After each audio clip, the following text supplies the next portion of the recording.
Nuwun Pak Tribowo senggani kantor piyambak cobi tanpa gamelan Pak Patri kalian Mas Darmin, Pak Ibnu kalian Menggung Karjo Cirolu tata kediri nyambut gawe sing ati-ati dimene lestari nah diatas sengkaan itu sengkaan datang lho nyambut gawe nyuwito kalau ngomong kakang Gatot Kaca ini tenanan wis to undu buana ketemu becik wis to nang itu aku lah wong aku yo pucuk gunung ana wetare lan Indonesia kene kene bisa apa aku nyuwun berkah karo Kamas ngono lho Kamas Yesus entuk pahyune Gusti dadi perkara wis ora para bisa ora apa wis to kena disandungku lalu pakai tunggu gunung ini Kamas tahun 2004 cekak aku mendiangi batu ya tujuan aku bawaan apa bawaan sonan iya aku lali pilihan iya apa bu ama terus yuk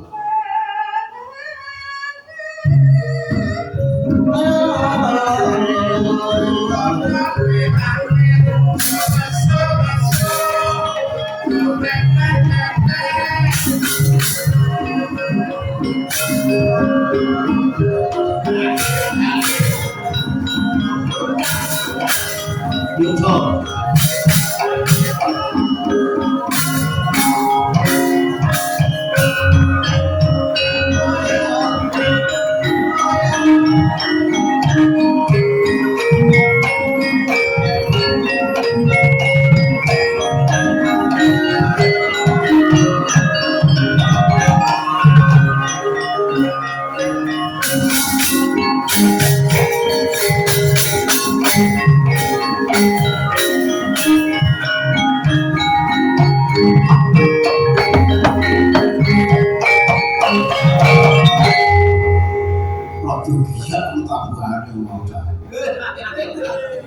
Sapa kok kaya kartu. Matur nuwun karo kanca-kanca rancak sari. Iya nanti antar lagi di jalan tuwa sing kaya aku iki. Wis besa uni-unine nak rancak karo Kamas Gatot Kaca dadi aku. Ya mungkin saya tadi lho masak kaya sapa-apa. Nyambut ke wayang strategis. Terus pokoknya kowe iki mayang. Nyuwun keparingipun kadang penggender si gender itu sama tak? Kasih ini, mulo, waduh, satu suwo selera-selera ini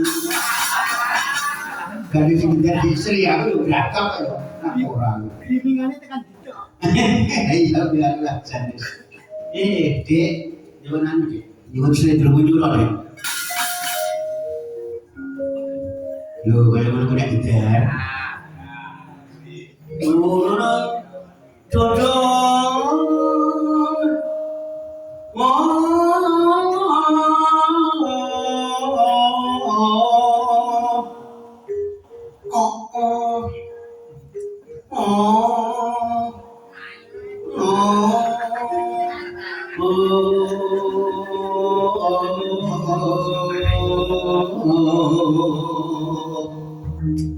ini seneng aku zaman aku ngomong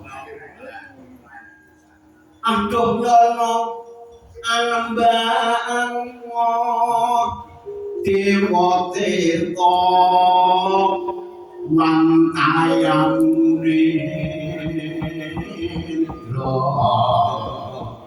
Doyono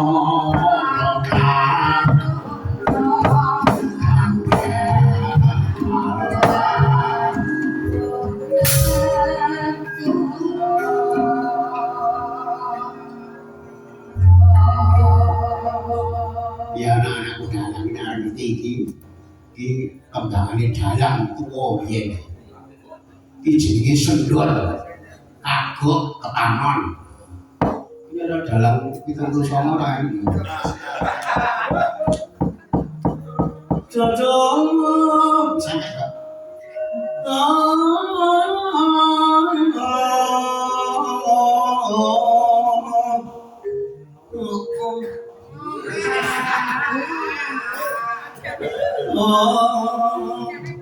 tenang aja. Wah, aku ini zaman dia sing novel. Leli ya. Waduh. Ora nek cawe itu seneng aku ra. Buarteng kabeh. Dalange berarti penyakit tenan. Doyona lembang apa mau? Lali ta? Mau diwete ta ta? Saiki anu kowe Bu, apa cakapane? Bukan. Oh iya. Sakawuri Mas Jinggo saupomo kabur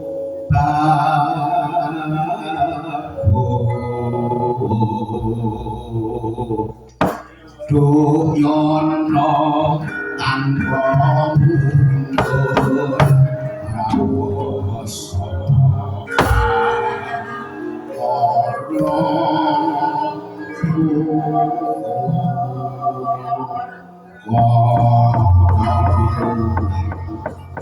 nek perlu dhewe cai dalang-dalang no kuwi Mas Madiono kuwi ngenen ada sing kok sepuh iki yo mung kejenengan kene iki Dek Sri nyuwun terus sama Dek baleke Dek nah kuwi gendere terus cepet kan rumot sih caritane suara tuwa ya iki satrio luwe kang mangarti marang kautaman ngene iki dandang kula iki dandang kula darah sepuh iki dhewe paningane bapakku Kartosuro Karto Iyang Semarang Sawargi Tegarsari kula turun Madiono ya kita mangan caritane satrio luweh kang mengabdi marang kautaman bali ya bisa tanpa gating pawes dine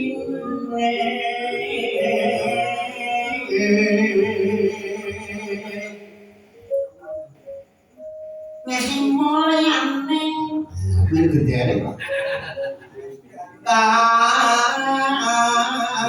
ayun amun arjane bumi cekai parati pinesu topo broto jejak rimba gayu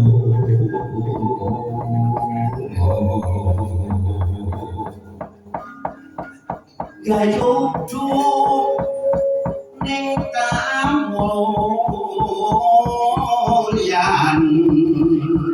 karen saking susilo tresno lanate yujo ring saisine jagat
Dulu, butuh sisa kali suruh mau. Salah beli, andangnya salah ngantuk. Kados pundi jauh pengendikan kekayaan Nabi Ojo jauh akan pun Semar. Ini dulu pengulo gareng. Kali hasilnya bikin siwo Semar. Jauh pengendikan Kanjeng yang biasa. Ini aku yang gak swangar beloso. Jika penemban guru doyo. Antine kita semua bukti oleh narko kelai. Nanya mau buat ya, mungkin kali itu tasnya ngoten. Tinggal mawon. Ngampaknya aslinya awal ya. Bagus mengapa tinggal dumugi wonten ing narko keloso diterangke. Sorot pandang.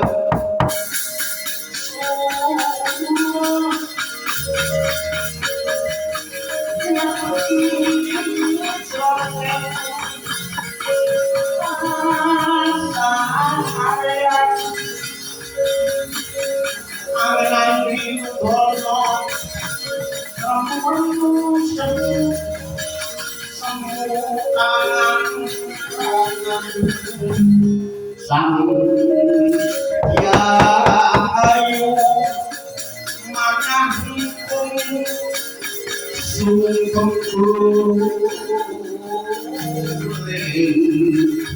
sang aku nganggrep awan sira aku yai eman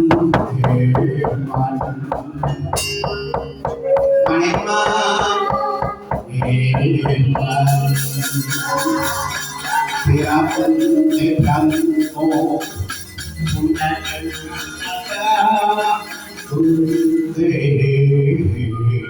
utara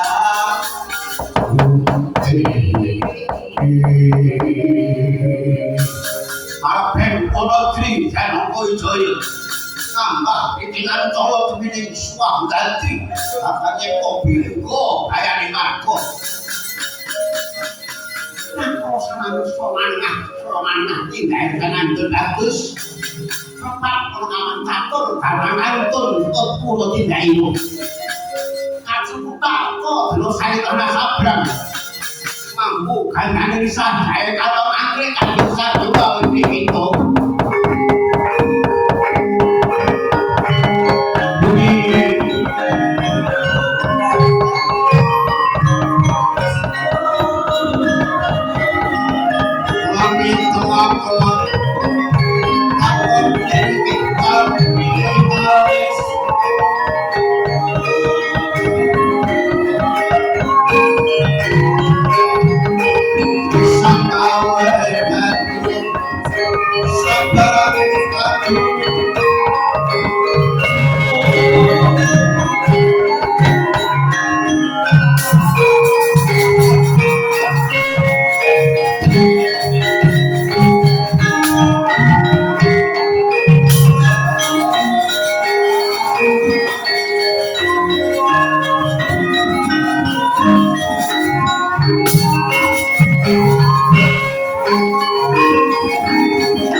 abang kawakan mau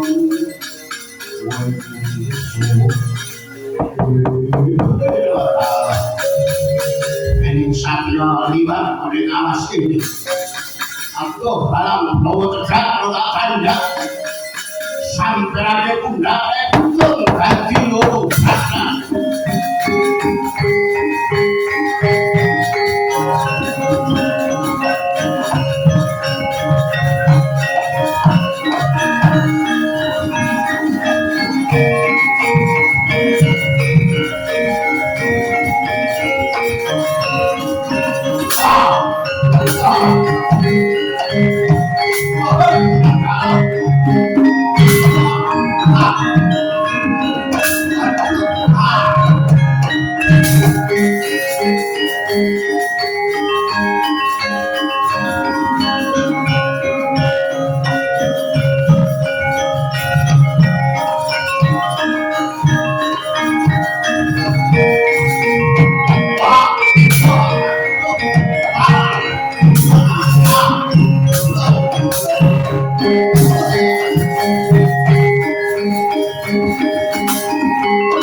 butuh siji harus dilatih. Entah jam, ini pun jam loro. Kalau begitu panah awan, sungai mau panah kue keren. Kok turun nih. Jika lo panen dulu nih, kok sing dijawi kowe penyakit ini. Wonten pundi Den? Ono ing kendayaan itu. Oh, lha iki apa? Bocah cilik. Bocah cilik ning kok. Ampuh.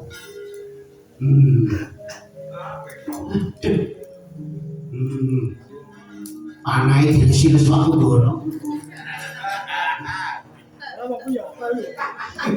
Tahu ya aku. Ini lagi kayak mana itu? Iya Pedro, anakku. Mungkin ini mandek saya aku di mana kan?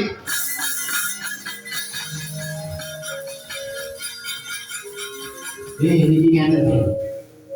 Ini ngomong panjenengan di mana? Ini bukan si denane. Si denane ya. Suntaku darah pusing lagi mana? Begitu dulu kok saya. Wah, apa yang mau ngomong? Ini tembang ini zaman awal dewi ngengel ngomong asalnya kan nggak dalam manu koyo so ya. Iya, kelingan gue. Lanjut cakapannya kan dalam manu koyo so. Aku yang mana sih denono kiai. Suntaku ono darah pusing lagi mana? Jangkai karo mentang dewa. diramane penak untuk ane kendangane wilep seweh gong sampah hasta swara jangan yen ngono iki kan karo Parjo Parjo wis kan jengaran ini adalah aku yang berutang ini pakem monggo dulu tinggal kalau pasono punang rasa sopo itu enggak sepados mungkin dados pengawanipun minangka dados panggodanipun Ndara Raden Mangkawijaya ditenake Kentang Gedewa Dibya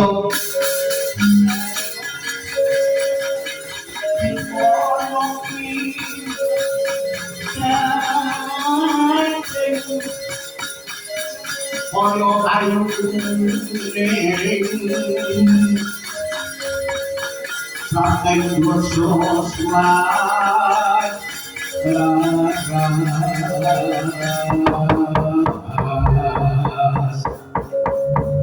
manjing pangeksan ingkang kalaping lancar ana mustakoncu sampak salah siji tunggu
Gending marionen tamane si Joko Loyo lair Raden Yamandra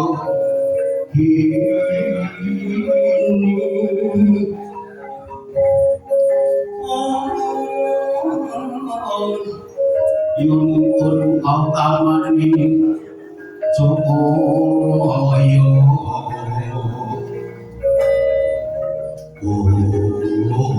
Gusti Gading mlati sor muning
Sanggeting ciamito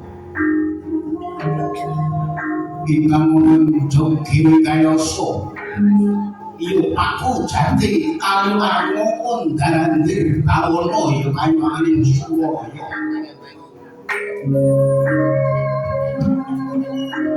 kumandul garang kotane lan kayu tangan aku salah sintane karo pamangen gani minangka atuning dewa tinggal bersih sakewan kono guru sakewan jagat pratingkah ya sang milo kanto ya sang katur bojo lenggah nakala samanten kadhep patih kadiwaten Jawa kaya sati sedunang ganggal sakewan para narada ya sang pengelokan loko putu damuan iki lenggah putuning bale mancuk nundungane sakewan para guru jadi paling pangandika angkono jadi pangandika ingkang sing lisan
umut pribadi minta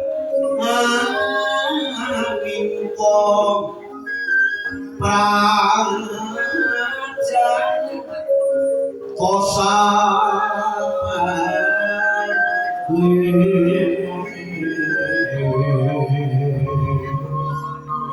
kang sekar kanjo ambasa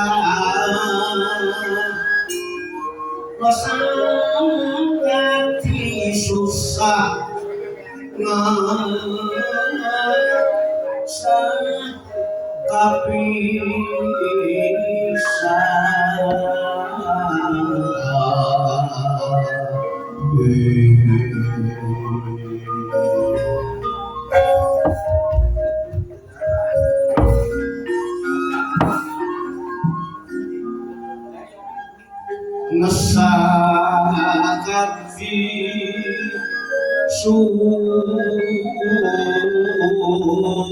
susah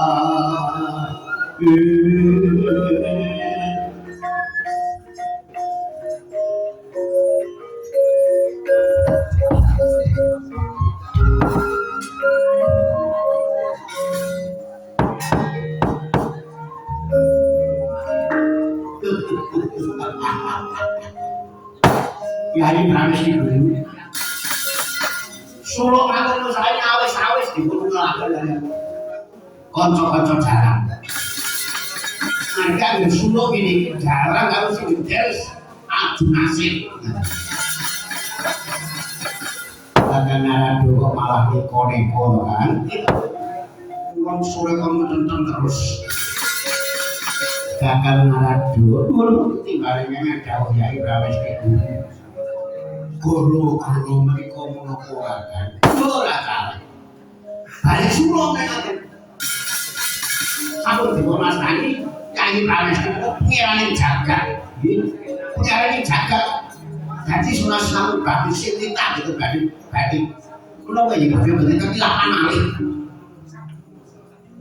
mengumpul wonten kayu paku ingkang mumuti jorakan pendidikan kebiak kapan itu betul kakang narado ingkang parakaken babar guru-guru kan menawi kusana yang diparakaken babar sing aku ora kuwalat aku ora kuwalat iki Yai Pramis iki guru-guru kan sudah kayu makan itu meskipun boten wonten kok kayu paku monggo tejo boten wonten pendidikan kebiak kapan pun iki boten wonten namun mereka saking titah kujang poro piyambak Yai Pramis iki. Iki kakang narado yang sepeda. Wong yang dianu lawen ngaten iki adane kudu ana pangundang liyane. Yai Pramis iki wonten ing kir arga Kelasa. Menika wonten salah setunggal titah. Titah ingkang praja ing apa-apa. Titah jangka piyambak anak Jodipati pun Gatut Kaca. Ingkang piyambakipun kakake mesu brata wonten ing harga Kelasa. Lah kok dadosaken guru-guru kakang narado. Kanipun mboten guru-guru.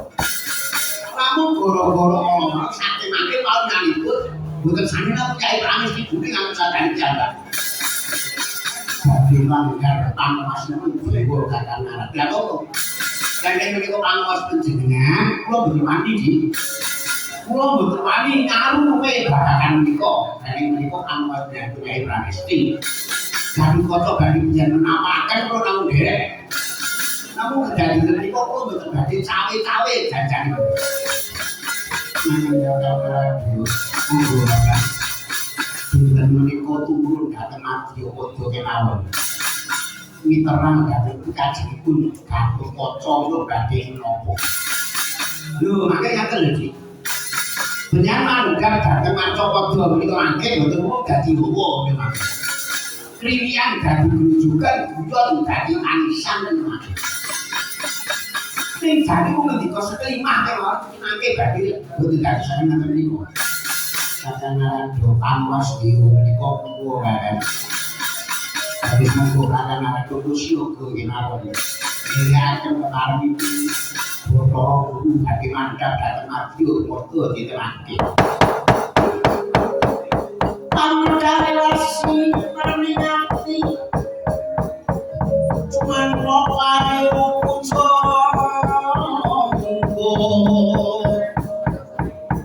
anak tingkati denangi tetap dirunggu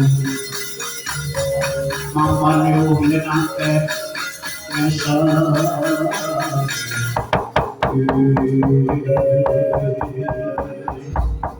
pembukaan radio sami-sami mandap jadinya radio Dewa Suparti dapat kunci itu kan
Samudra tingkatan radio pertapan pinargo keloso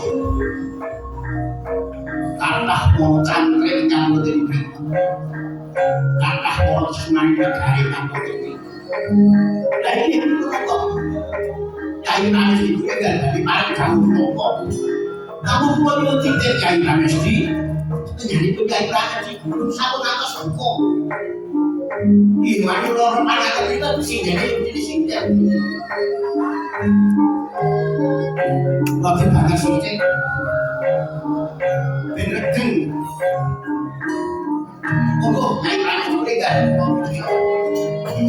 Nanti kalau kan kok kayak waktu itu.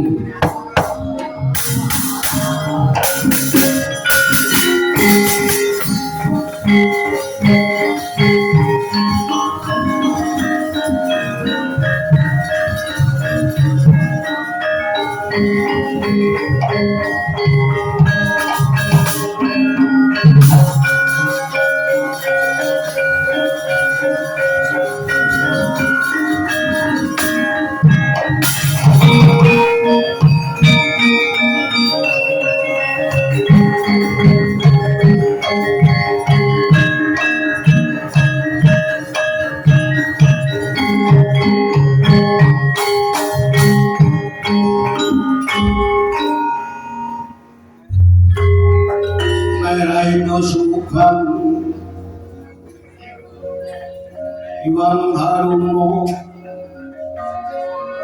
katine dhaningan prabu sakane ukiro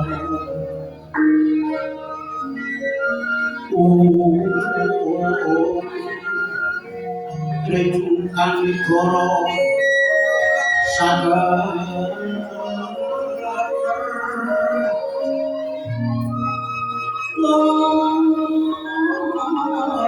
kini dungane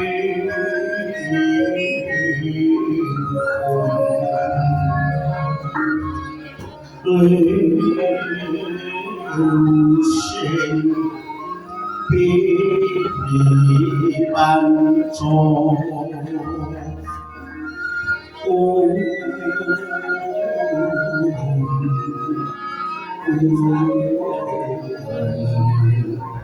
apa toke ayam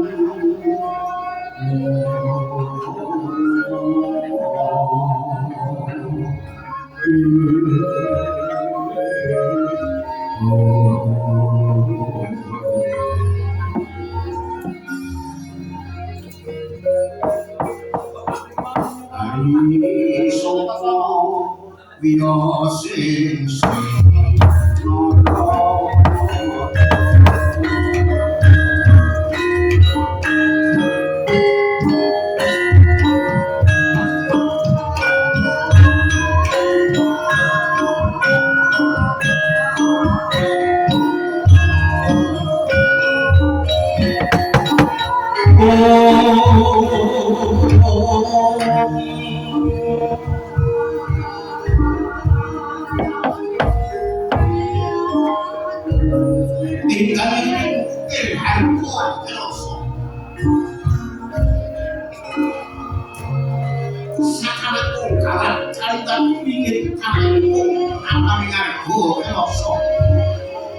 kebebasan menduk niat saking mimiting kenapa dengan gua kelosok pinangan pasien sekarang jimbangan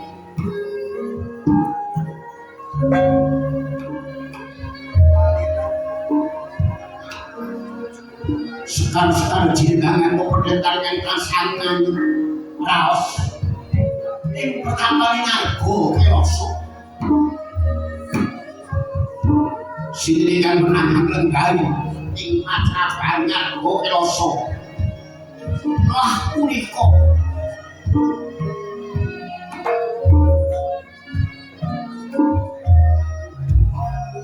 wadakan pun narindring pringgo gani Prabanom karo kanca ya sang Prabanom ketuko ya sang klinceng si ya sang bumbang segara sebodo piteksa rajan karo kanca najan sandha malmo sabung kebarangan ngaso gawat nagari pringgo gani ya sampun iki yang ampun gawe gampar keprabonaka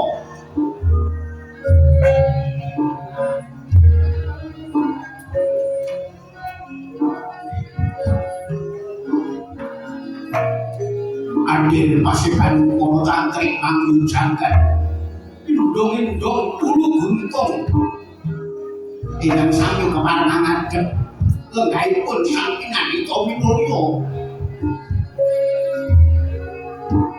Pinandhita ngarga kelasa kan kawan Budaya ya sang Prabu Manom karo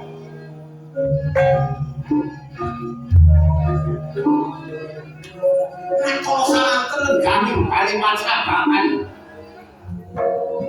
lengganing raos amin kanten karo lagi dalam ngalaman angolaken gedhe lami micil swastri naburam parawatin kala katunggo tujuh suwe dong semakon wijiling pangandika radian kalkoco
Ya ini yang Suwarno Prapan Argo Kenosok nemu ya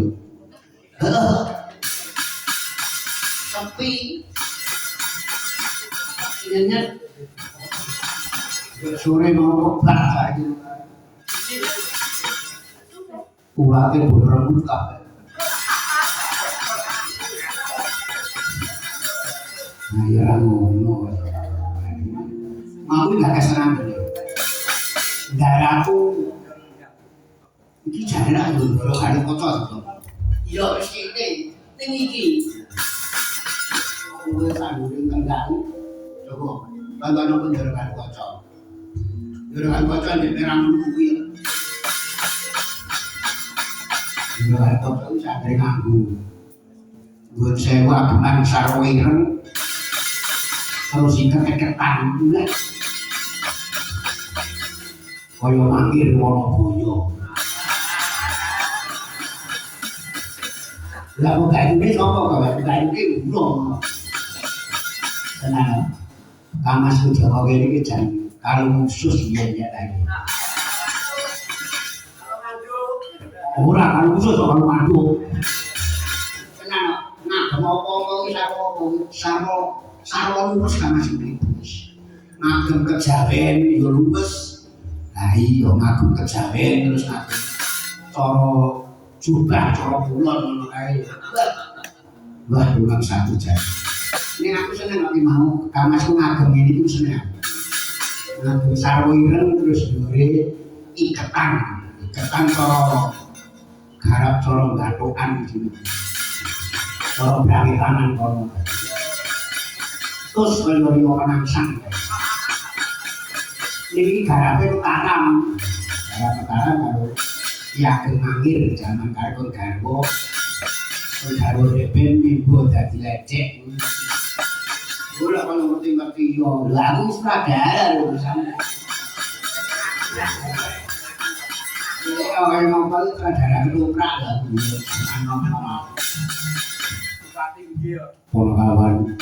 Kuwi lho ora kena matur dhewe-dhewe iki suwan masane penebat guru budaya. Iki pripun kula dhewe nek mikir niku bolak-balik jaman. Ndoro kali kanca iso dadi pendhita. Murite akeh. Murite yo anak-anak Pandhawa kabeh. Kuwi putra Pandhawa, putra Jodipati, Ndara Antareja, Ndara Antasena. Ibu iki dhelik nanti kok percaya. Bukan yang semono kayak kekak.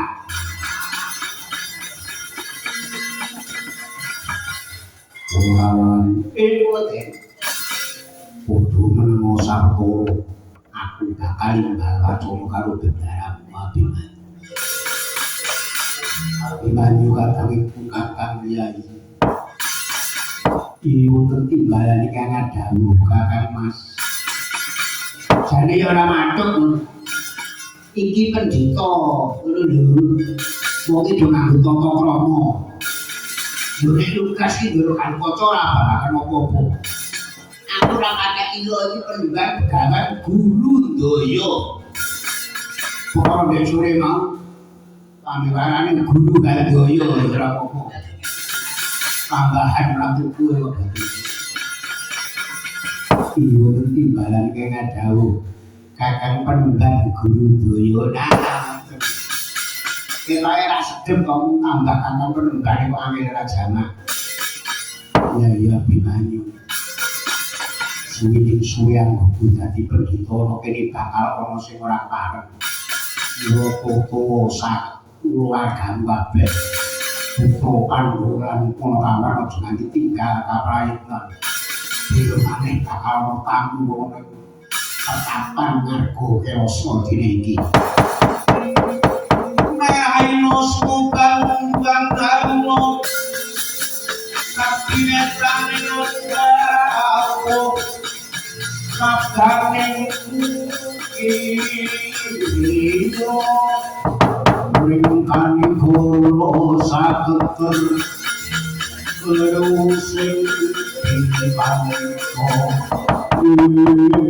Sikan orang kono dari salahan sedang diringgalan kono menang dengar gokro segawan guru Ndaya benang rai sampai kok kuat aja nongko ijar parpura lawan kene nyoba makro tumiyung prapano setan takok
masih dalam sekali bawa akan marado ketimbangnya kadang dari planet ini sambung ke titik karena pintemake karo kocok sambung turun ngejeni naliakan dewa bahasane pangganti mawon boten Kondoyo ngerti menika karo kocok sambung mikiraken raos dhateng kula Kakang Rondo kula sampun matur Hyai Pramesti lha kok enggak kami gawaton kenal pinanggih tenarga krasa kan begawan guru daya menika Kanjeng Prabu Gatotkaca yang sakno dawuh Kanjeng Prabu Dewa Suraya kan rawuh ana taman Narga Krasa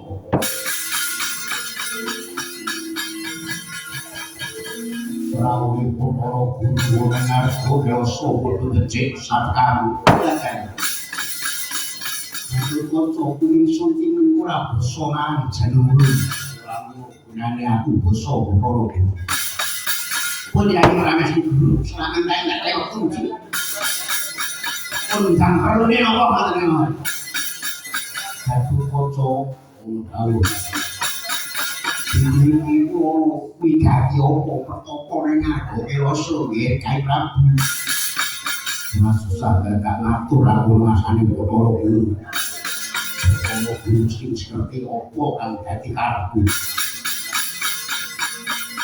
Guru Tatanpo Gunung Samelang Bathara Guru apa Kanjeng Prabu Gatotkaca rajih maning jeneng ulun duka pancen Bathara duka aku duka aku ora bakal lunga saka Narga Krasa dina iki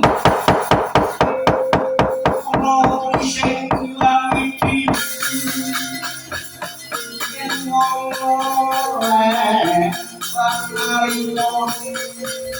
Kinanjar dowe agam pawo mitra kinajek narita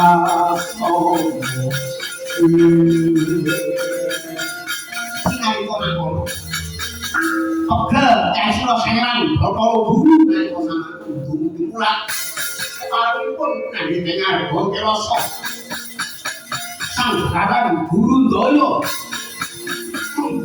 dibuka sangeran Bathara Guru sangeran Bathara Narada sinasukan minggah Kulana pindah ing Gegana arep dibuka sangeran Bathara Guru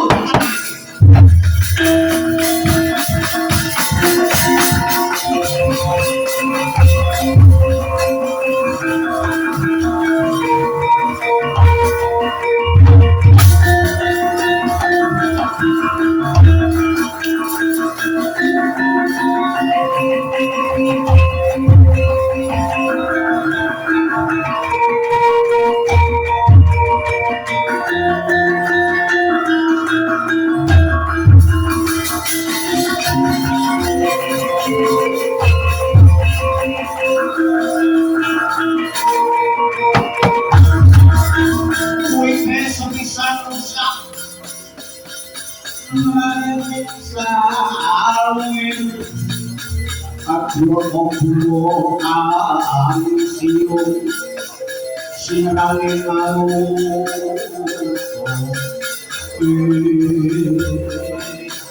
sinale aku diduka sengeran Bathara Guru dateng kita Raden Haryo Kalipoto Yusinan Dito Harpo Yoso Kawan Guru Toyo Ngejoan Tahnas Tri Suwo Cis Yo Cis Tri Suwo Nama Raden Haryo Kalipoto Pura-pura Bodronoyo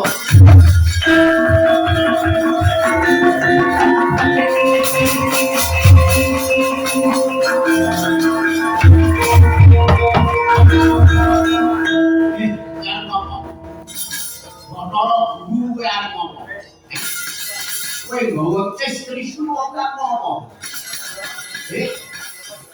Ayo apa rene aku dadi apa iki? Ayo tutuk-tutukno. Kok nggawa trisuwo kanggo idertengan iki? Iki darahku yo aja pae kok dadi pinandhita ning nganggo terus aku wis bener. Wong kowe sik ora rumangsan. Ayo guru. Mumpung eneng aku. Ayo. Ngajak kan yo akayu. Ora minggat semua nganggo acur bagi-bagi kowe.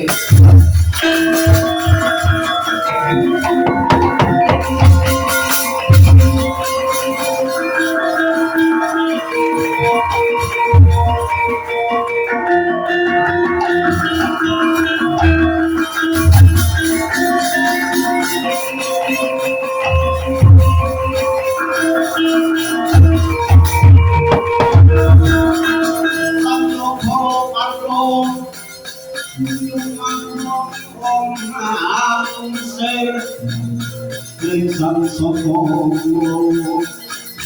namang kesukate terus perlantaran guru doyo tetap kemauan ger penggali tesih wonten Semar ben dewa dadi apa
Ojo kaget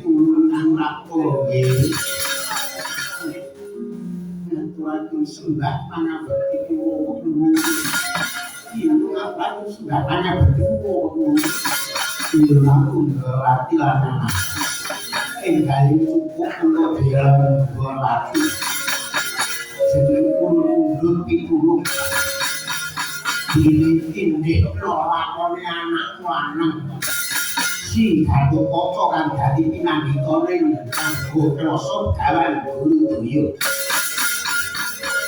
supaya gelem kuwi sawini kaya ratu pring gondani Raden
yang babak dadi tenangin dengan kasih nanggung datang anakmu pun prigodani sampun membiayai posun ini nggak akan datang anak kosan kami kasaran penyanyi penyanyi prabu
Sinuwun Ndara Ati Kakang Semar Ompo Kakang Semar piye Kakang pripun panjenengan terus desot kaya terus sedok kaya pinanggita nganggo krasa gawan Gurudaya ngene Kakang Badranaya aku matur bloko sejatine padatan nang ngono nganggo krasa anakku ing gondani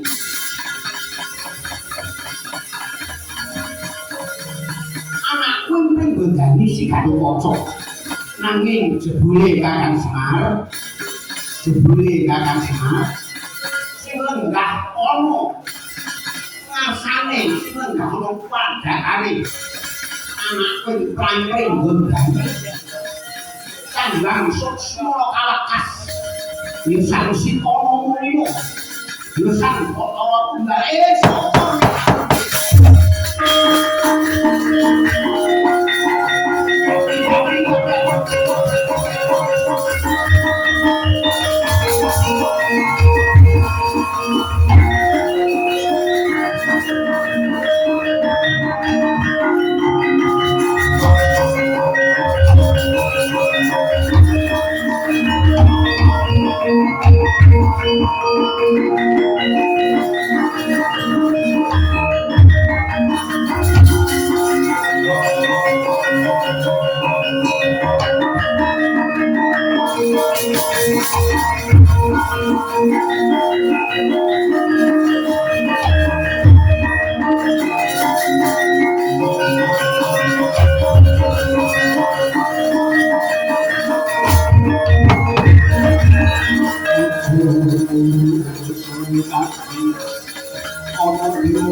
Manik moyo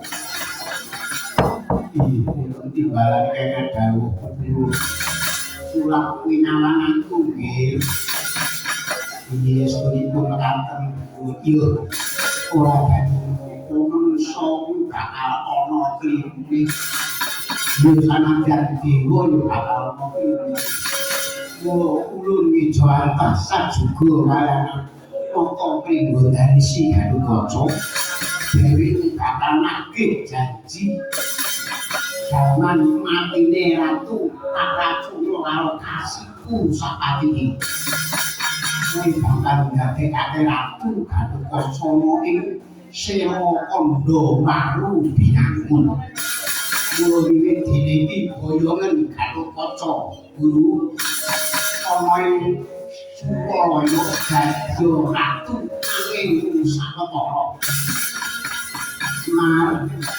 ulun dene iki ulun makalangan Bali mongso boten reping jagat iki Semar tak tanyake dawuh kalawan si jeneng sira Semar utawa si Ismaya